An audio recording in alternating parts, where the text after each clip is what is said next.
Se dépasser, donner le meilleur de soi-même. Rien de tel qu'une course dans le sable pour prendre la mesure de l'effort. Le but, c'est d'attraper le bâton le plus vite possible.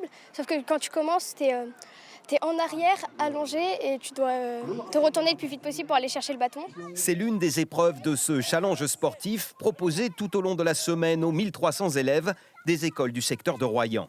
Vous avez jamais vu ça sur les plages? Si. Qui est-ce qui les a sur la plage? Les sauveteurs. Les sauveteurs. C'est d'ailleurs l'un d'entre eux, Tom Besson-Gazon, enfant du pays, détenteur de plusieurs titres européens et mondiaux en sauvetage sportif, qui a donné son nom à ce rendez-vous. Des épreuves variées, dont l'objectif est clairement identifié. C'est de leur faire découvrir le sauvetage sportif, qui est une discipline qui vient d'Australie, qui n'est pas encore très connue en France, pourtant ça fait un petit moment que ça existe maintenant.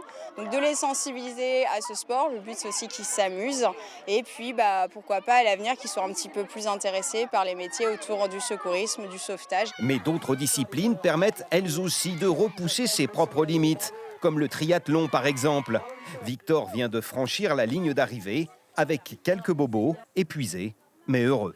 J'ai fait la course rouge, donc la plus difficile. 3 km de vélo, 1 km de course à pied et 100 mètres de natation. C'était bien, j'ai bien aimé, mais après quand je l'ai fait, c'était compliqué. Mais au bout des épreuves, c'est bien plus que de bons souvenirs et une médaille de champion que tous ces enfants ramèneront avec eux.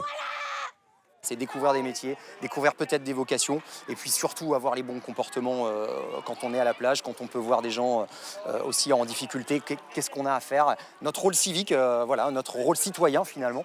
Donc on crée nos citoyens de demain.